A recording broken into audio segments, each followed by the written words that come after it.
Hi hello viewers, நான் உங்கள் PK வந்தாச்சு. ஸோ நம்ம இன்னைக்கு இந்த வீடியோவில் எந்த விஷயத்தை பற்றி பேச போகிறோம், யாரை பற்றி பேச போகிறோம் அப்படின்னு சொல்லி கேட்டோம்னா, எக்கச்சக்கமான அரசியல் நெருக்கடிகளுக்கு மத்தியில் கரூர் வழக்கு இருக்கு இல்லையா, கரூர் வழக்கில் ஆஜராகிறதுக்காக டெல்லியில் இருக்கக்கூடிய சிபிஐனுடைய தலைமை இடத்துக்கு போயிருக்காரு முன்னாள் நடிகரும் இந்நாள் தாவேக்காவினுடைய தலைவருமான விஜய் அப்படின்னு தான் சொல்லணும். ஸோ ஆல்ரெடியே வந்துட்டு பார்த்தோம் அப்படின்னா இந்த கரூர் சம்பவம் அப்படின்றது இருக்கு இல்லையா, விஜய் அவருடைய லைஃப்லேயா இருந்தாலும் சரி, தாவேக்காவினுடைய ஹிஸ்ட்ரியிலையா இருந்தாலும் சரி, ஒரு பிளாக் மார்க் அப்படின்னு சொல்லலாம். ஏன்னா வந்துட்டு அரசியல் பிரவேசம் அப்படின்றத அறிவிச்சதுக்கு அப்புறமா வந்துட்டு ரொம்ப சுறுசுறுப்பாக இயங்கிக்கிட்டு இருந்தாரு விஜய் அப்படின்னு சொல்லலாம். ஸோ அந்த சுறுசுறுப்புக்கு வந்துட்டு பார்த்தோம்னா ஒரு முட்டுக்கட்டை போடுற மாதிரி நடந்த சம்பவம் தான் கரூர் துயர சம்பவம்.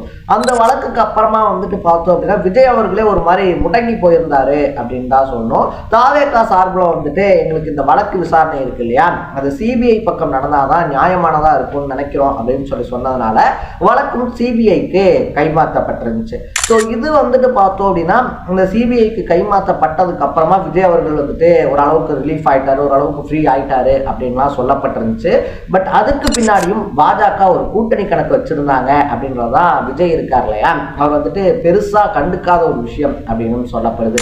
ஏன்னா அந்த சிபிஐக்கு மாறினதுக்கு அப்புறமா வந்துட்டு விஜய் ரொம்பவே ஃப்ரீயா மூவ் பண்ணிக்கிட்டு இருந்தாப்புல. அதுக்கப்புறமா வந்துட்டு பார்த்தோம் அப்படின்னா புதுச்சேரி ஈரோடு பொதுக்கூட்டங்கள் இருக்கு இல்லையா, அதுல மறுபடியும் வந்துட்டு பாஜகவை விமர்சனம் பண்ணி பேச ஆரம்பிச்சிருந்தாரு அப்படின்னு தான் சொல்லணும். ஸோ திமுக வந்துட்டு பார்த்தோம் அப்படின்னா அரசியல் எதிரி, பாஜக கொள்கை எதிரி அப்படின்லாம் பேசிக்கிட்டு இருந்தாரு. கரூர் சம்பவத்துக்கு முன்னாடி வரைக்குமே பார்த்தோம் அப்படின்னா பாஜகவை பாசிச பாஜக அப்படின்ற மாதிரிலாம் எதிர்ப்பு சொல்லிக்கிட்டு இருந்தவர். சரி ஓகே, இந்த கரூர் சம்பவம் சிபிஐ இருக்கு இல்லையா, சிபிஐ கைக்கு போயிடுச்சு, அப்ப இனிமேல் வந்துட்டு விஜய் பாஜகவை எதிர்க்க மாட்டாரா அப்படின்னு சொல்லி பலரும் பேசிக்கிட்டு இருக்கும் போது மறுபடியும் தன்னுடைய பழைய ஸ்டைல்லையே பாஜகவை எதிர்த்திருந்தாரு விஜய் அப்படின்னே சொல்லலாம். ஸோ அங்க இருந்துதான் இந்த சிக்கல்கள் எல்லாம் ஆரம்பிக்கப்பட்டுச்சு அப்படின்னு சொல்லப்படுது. ஏன்னா அவருடைய கடைசி திரைப்படம் அப்படின்ற ஒரு பேரோட அதை தாண்டி வந்துட்டு எக்கச்சக்கமான எக்ஸ்பெக்டேஷனோட வந்துட்டு பார்த்தோம்னா ஜனநாயகன் திரைப்படம் இருக்கு இல்லையா. ஸோ அந்த ஜனநாயகன் திரைப்படம் வந்துட்டு பார்த்தோம் அப்படின்னா ஜனவரி 9ஆம் தேதி ரிலீஸ் ஆக வேண்டிய படம் திடுதிப்புன்னு வந்துட்டு பார்த்தோம்னா அந்த படம் இருக்கு இல்லையா, அந்த படத்துக்கு சென்சார் சர்டிஃபிகேட் அப்படின்றது தரப்படல. என்னடா இது படத்துக்கு சென்சார் சர்டிஃபிகேட் தரப்படலையே அப்படின்னு சொல்லிட்டு இந்த மாதிரி எங்களுடைய படம் ரிலீஸ் ஆகாம காலதாமதம் பண்றாங்க, லேட் பண்றாங்க அப்படின்னு சொல்லிட்டு கோர்ட்டுக்கு போனா அங்க கோர்ட் என்ன பண்ணுது அப்படின்னு சொல்லி பார்த்தோம்னா அந்த வழக்கையே தாமதமா எடுக்கிறது அப்படின்றத பண்றாங்க. அப்படி எடுத்ததுக்கு அப்புறமா வந்துட்டு பார்த்தோம் அப்படின்னா ஒரு நீதிபதி வந்துட்டு நீங்க 10ஆம் தேதி படத்தை ரிலீஸ் பண்ணா என்ன அப்படின்னு சொல்லி கேட்கறது, இன்னொரு நீதிபதி வந்துட்டு இல்ல நீங்க யூஏ சான்றிதழ் இருக்கு இல்லையா அதை வந்துட்டு இந்த படத்துக்கு கொடுங்க அப்படின்னு சொல்லி உத்தரவு போட்டாலும் உடனடியா அப்பீல் அப்படின்றது போறது அப்படின்னு சொல்லிட்டு ஜனநாயகன் படத்தின் மேல என்ன பாலிடிக்ஸ் நடந்துகிட்டு இருக்கு அப்படின்றது நம்ம எல்லாத்துக்கும் தெளிவா புரியக்கூடிய அளவுக்கு வந்துட்டு பார்த்தோம்னா படம் ரிலீஸ் ஆகிடக்கூடாது அப்படின்றதுல மும்முரமா இருக்காங்க சென்சார் போர்டு அப்படின்னே சொல்லலாம். யார் இந்த சென்சார் போர்டு அப்படின்னு சொல்லி கேட்டோம்னா எல்லாருமே குற்றச்சாட்டை முன்வைக்கிற மாதிரி இந்த இடி இருக்கு இல்லையா, இடி சிபிஐ இவங்களை தொடர்ந்து வந்துட்டு சென்சார் போர்டையும் தன்னுடைய கட்டுப்பாட்டுக்குள்ள கொண்டு வந்திருக்கு மத்திய அரசாங்கம் அப்படின்ற குற்றச்சாட்டும் முன்வைக்கப்படுது.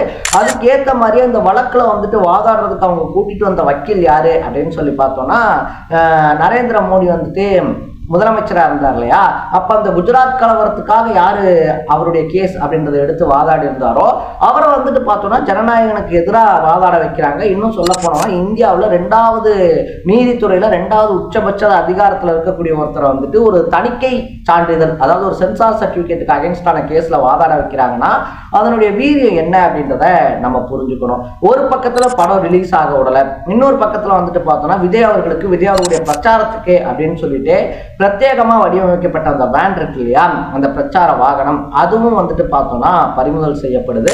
அதுவும் இப்போ கோர்ட் கண்ட்ரோல்ல தான் போயிருக்கிறதுனால மறுபடியும் கோர்ட்ல கேஸ்லாம் போட்டு தான் வெளியே எடுத்துட்டு வர முடியும். இப்படிப்பட்ட ஒரு பரபரப்பான சுச்சுவேஷன், அரசியல் அழுத்தங்கள் அப்படின்ற இந்த ஒரு சுச்சுவேஷன்ல தான் டெல்லிக்கு போறாரு விஜய் அப்படின்னே சொல்லலாம். ஸோ டெல்லியில விஜய் கூட கூட்டணி பேசதான் காத்திருக்கு பிஜேபி அப்படின்னு சொல்லப்படுது. ஏன்னா பிஜேபி சைட்ஸ்ல இருந்து போன் கால்ஸா இருந்தாலும் சரி, இல்ல தூதுப்புறாக்கள் இருக்கு இல்லையா, பல பேர் வந்துட்டு தூதுப்புறா அனுப்பியிருந்தாலும் கூட விஜய் மசியல அப்படின்றதுனாலதான் அப்ப நம்ம இடத்துக்கு அவரை வர வச்சு பேசுவோம் அப்படின்ற ஒரு மைண்ட் செட்ல தான் இந்த கேமை பிளே பண்றாங்க பிஜேபி அப்படின்னு சொல்றாங்க. ஸோ பிஜேபியை பொறுத்த வரைக்கும் இப்போ சிபிஐ ஆஃபீஸ் இருக்கு இல்லையா, சிபிஐ ஆஃபீஸ்க்கு விஜய் வர வச்சிருக்கதே கூட்டணி தொடர்பாக பேசுறதுக்கும் எங்களோட தான் நீங்கள் கூட்டணி வந்தாகணும் அப்படின்ற அந்த ஒரு அழுத்தம் இருக்கு இல்லையா, அந்த அழுத்தத்தை கொடுக்கறதுக்காகவும் தான் அப்படின்னு சொல்லப்படுது. இன்கேஸ் விஜய் வந்துட்டு இதை மறுக்கிறாரு அப்படின்ற பட்சத்தில் ஜனநாயகன் திரைப்படம் இருக்கு இல்லையா, ஜனநாயகன் திரைப்படத்தை இன்னும் 1.5 to 2 மாசம் ரிலீஸ் ஆக விடாம பண்றதுக்கான எல்லா ஐடியாஸும் பிஜேபி கிட்ட இருக்கா. ஸோ இதுக்கு அகென்ஸ்டா வந்து நம்ம என்ன பண்ணலாம், நம்ம வந்துட்டு பிஜேபி கிட்ட இருந்து தப்பிக்கணும், அதை தாண்டி வந்துட்டு பார்த்தோம் அப்படின்னா எலெக்ஷன் களம் அப்படின்றதையும் நம்ம சந்திக்கணுன்றதுனால நமக்கு இருக்கக்கூடிய இன்னொரு வழி என்ன அப்படின்னு சொல்லி பார்க்கும்போது காங்கிரஸ் தான் கொஞ்சம் பிரகாசமான வழியா தெரியறதுனால விஜய் இருக்கார் இல்லையா, விஜய் காங்கிரஸ்ல பெரிய தலைகளையும் மீட் பண்றதுக்கான அப்பாயின்மெண்ட்ஸ் அப்படின்றத வாங்கி வச்சிருக்காராம். ஆல்ரெடி தமிழ்நாட்டுக்குள்ள வந்துட்டு பார்த்தோம்னா டிஎம்கே காங்கிரஸ் கூட்டணி இருக்கு இல்லையா, அதுக்குள்ள பல குழப்பங்கள் பல பேச்சுவார்த்தைகள் அப்படின்றது போய்கிட்டு இருக்கு. ஒரு பக்கத்துல காங்கிரஸ் கட்சிக்காரங்க எல்லாம் ஆட்சியிலையும் அதிகாரத்திலையும் பங்கு அப்படின்ற கோரிக்கையை முன்வைக்க இன்னைக்கு பெரியசாமி இருக்கார் இல்லையா, அவர் திடுதிப்புன்னு அப்படிலாம் எப்பயுமே இருந்தது கிடையாது, இனியும் அந்த மாதிரி இருக்க போறது கிடையாது அப்படின்னு சொல்லி வெளிப்படையா அனௌன்ஸ் பண்ணியிருக்காரு. காங்கிரஸ் கேட்ட தொகுதிகள் அப்படின்றதையும் திமுக தரலையா. இதனாலதான் ஜனநாயகன் படத்துக்கு பிரச்சனை அப்படின்றது வந்தப்ப விஜய்க்கு பெரும்பாலான காங்கிரஸ் நிர்வாகிகள் இருக்காங்க இல்லையா, தமிழ்நாடு காங்கிரஸ் இருக்கு இல்லையா, தமிழ்நாட்டில் இருக்கக்கூடிய காங்கிரஸ்ல மூத்த உறுப்பினர்கள் அப்படின்னு சொல்லுவாங்க, அவங்க எல்லாருமே விஜய்க்கு ஆதரவா திடுதிப்புன்னு சொல்லியிருந்தாங்க. பராசக்தி திரைப்படத்திலையும் வந்துட்டு பார்த்தோம் அப்படின்னா காங்கிரஸ் டிஎம்கே பீரியட் அப்படின்ற அந்த டைம்லான படம் அப்படின்றதுனால இந்த படத்திலையும் காங்கிரஸ் தான் ஹிந்தி திணிப்பை வந்துட்டு பண்றதுக்கு முயற்சி பண்ணாங்க அப்படின்ற மாதிரியான கருத்துக்கள்லாம் படத்துல இருக்கிறதுனால காங்கிரஸ்க்கும் டிஎம்கேக்கும் இடையில ஒரு கூட்டணி விரிசல் அப்படின்றது விழுகிறதுக்கான வாய்ப்பு மெல்லிசா ஆரம்பிச்சிருக்கான். ஸோ இந்த கேப்பை வந்துட்டு கரெக்டா யூட்டிலைஸ் பண்ணிக்கலாம் அப்படின்னு சொல்லிட்டு தாவேக்கா ஒரு ஸ்கெட்ச் போட்டிருக்காங்களாம். ஸோ சிபிஐ ஆஃபீஸ் இருக்கு இல்லையா, அங்கே போய் ஆஜராகிட்டு அவங்க என்ன சொல்கிறாங்க அப்படின்றத கேட்டுட்டு அதுக்கப்புறமா காங்கிரஸில் இருக்கக்கூடிய மூத்த நிர்வாகிகள் இருக்காங்க இல்லையா, அவங்கள சந்தித்து சட்டப்பூர்வமான உதவிகள் அப்படின்றத கேட்கறதுக்கும் விஜய் பிளான் போட்டிருக்காரு அப்படின்னு சொல்கிறாங்க.